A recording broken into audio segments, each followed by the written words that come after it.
what is being done.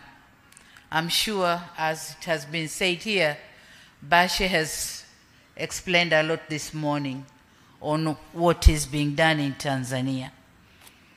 And for us, agriculture comprises of crop farming, aqua farming, fisheries, livestock keeping, also honey production goes in agriculture. So our government has or is extensively investing in promoting agribusiness for youth through the program named Building a Better Tomorrow. This initiative is intended to capitalize on the underutilized potential of agriculture value chain. It is a flagship program to attract youth to indulge in investing and working in agriculture. We are facilitating, as a government, we are facilitating the access to land. These youths are given land, each of them. We are facilitating the financial support, technology, market opportunity, and capacity enhancement. In the first phase, when we pronounced these opportunities, we had an overwhelming request from the youth in thousands. And in the first phase, we managed to recruit only 812 who are now on training. And when the training is over, they are going to be enrolled in 13 incubation centers for hands-on skills and going to agribusiness under block farming systems. So in the course of 8 years to come, 2022 to 2030, we invested the sector to grow by involving these youths. We invested the sector to grow by 10% from the present 3.6%, and expecting to create 1,500,000 direct youth employment opportunities. So this is where we are heading, and we have done a lot. We have increased the budget of the agriculture sector in 4 folds. We are now close to $1 trillion in this sector, trillion Tanzanian shillings. Distinguished delegates, ladies and gentlemen, and the old saying goes, seeing is believing. I've learned with a sense of gratification that you will have an opportunity to visit one of our BBT Youth Incubation Centers located in Tengeru here in Arusha, just a few kilometers from here. I hope the visit will be a learning experience, an opportunity to share best practices and to help more Sadc member states in the path to agrarian revolution. Also, a chance to share your ideas on how to improve our practices for an accelerated agrarian transformation. Furthermore, we have also continued to progressively increase, as I said before,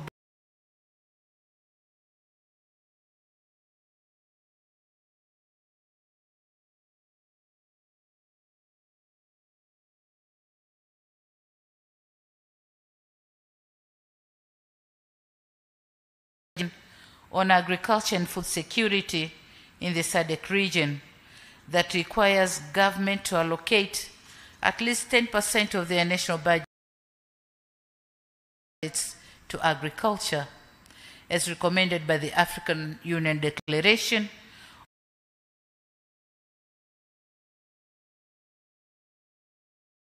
on agriculture and food security in Africa. So we are trying to implement those declarations. I'm also delighted to inform you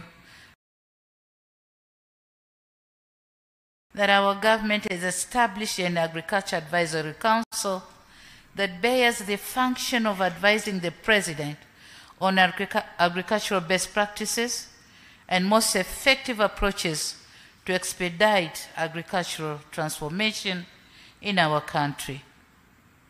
The Council comprises of personalities with requisite skills and experience in agriculture and other sectors that tie in with agricultural development. As such, it is expected to be pragmatic and contribute significantly towards agricultural sector development in Tanzania. Distinguished members, ladies and gentlemen, in the Sadc region, with a total population of about 380 million, we have about 51.3 million of food insecure people as per estimation of 2020-2021, representing an increase of 25.7% from that of 2019-2020. In just 1 year, there has been an increase of food insecure people by 25.7% in Sadc region. This is unacceptable. The situation is worsened by the global conflicts and climate change that negatively impact the agricultural sector in majority of Sadc countries. Yet we have a total of 9.85 million square kilometers, which could make the region a food basket for Africa and beyond, if effectively and properly leveraged. We have a vast land for agriculture, but we have to do whatever we have to do to make use of this land on agriculture or food production so that we cover the gap that Africa or Sadc region is said to be hungry. A myriad of coping mechanism can make food available and accessible to everyone in the region. Such interventions might include total commitment to the implementation of the various policies and strategies that have been adopted from time to time, such as the 2014 Sadc Regional Agriculture Policy, food production through input support programs, intra-Sadc trade, Africa Continental Free Trade Area, blue economy and conservation agriculture to build the resilience. We are coming up with so many policy programs, but we don't implement them. So this is a time we indulge in implementing our own policies for food production. At regional and global levels, we must endeavor to commit to the implementation of Agenda 2063, particularly its goal number 5 on modern agriculture for increased productivity and production, as well as goal number 2 of the Sustainable Development Goals that intend to attain zero hunger by 2030 through achieving food security, improving nutrition, and promoting sustainable agriculture.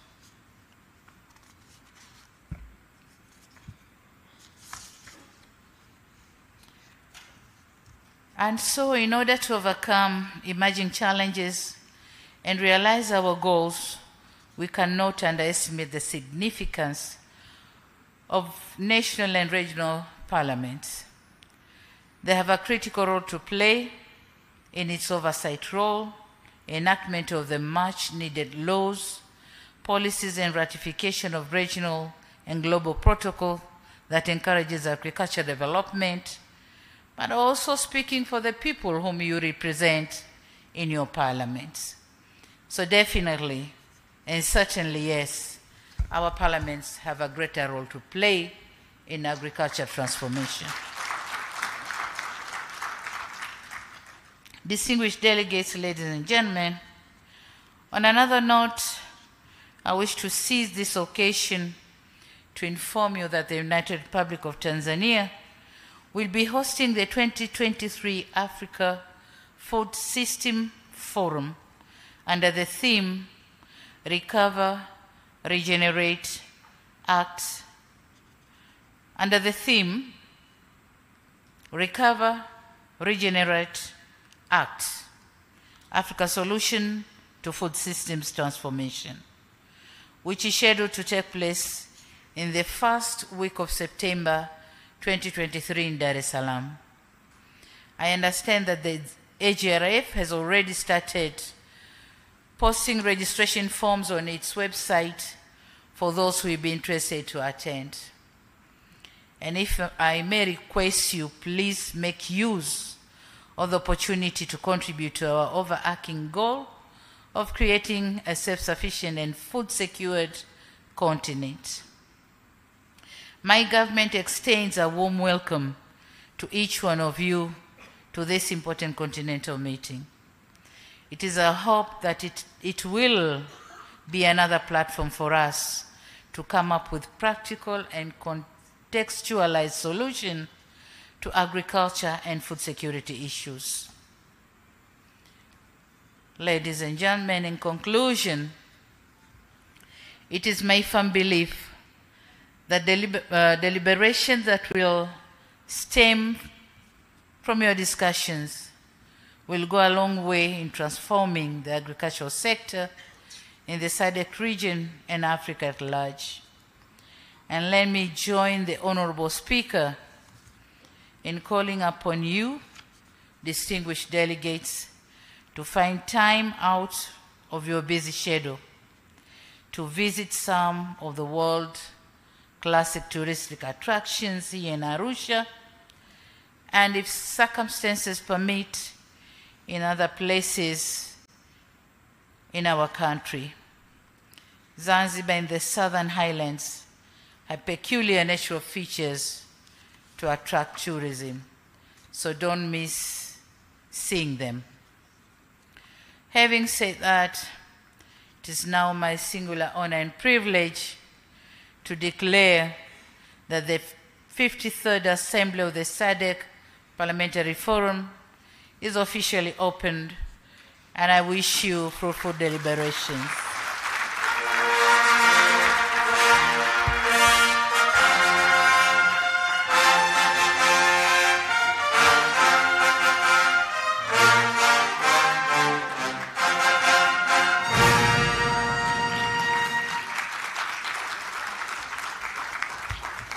I thank you for your kind attention, and may God bless you. Thank you very much.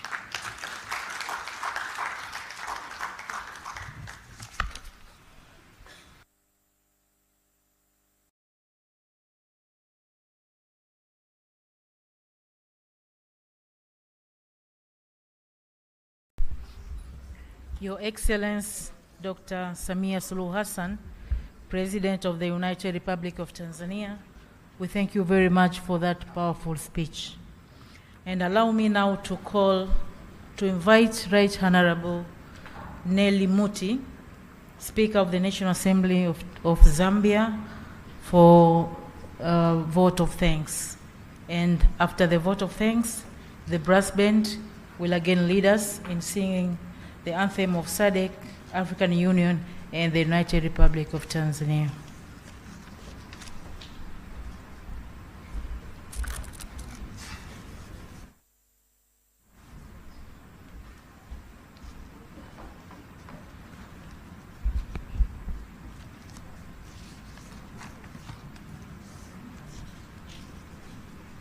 Your Excellency, Dr. Samia Suluhu Hassan, President of the United Republic of Tanzania, and our guest of honor. The Right Honorable Roger Masen, President of the Sadc Parliamentary Forum and Speaker of the National Assembly of Seychelles. The Right Honorable Dr. Tulias Ackson, Speaker of the National Assembly of Tanzania, and our host. Distinguished honorable speakers and heads of delegation from member parliaments of the Sadc Parliamentary Forum. At this stage, allow me, honorable distinguished guests, to ride on the protocols already established for the sake of time. Your Excellency, it is with great honor and privilege that I appear before you to deliver the vote of thanks on behalf of the members of the Sadc Parliamentary Forum during this official opening ceremony of the 53rd Plenary Assembly. Your Excellency, Dr. Samia Suluhu Hassan, President of the United Republic of Tanzania, please allow me to place on record sincere thanks from the Sadc Parliamentary Forum to your prestigious office, to the government, and also to the entire people of the United Republic of Tanzania for graciously accepting to host the 53rd Plenary Assembly of the Sadc. We are particularly immensely grateful that Your Excellency found time out of your busy schedule to personally join us here today to grace our official opening ceremony.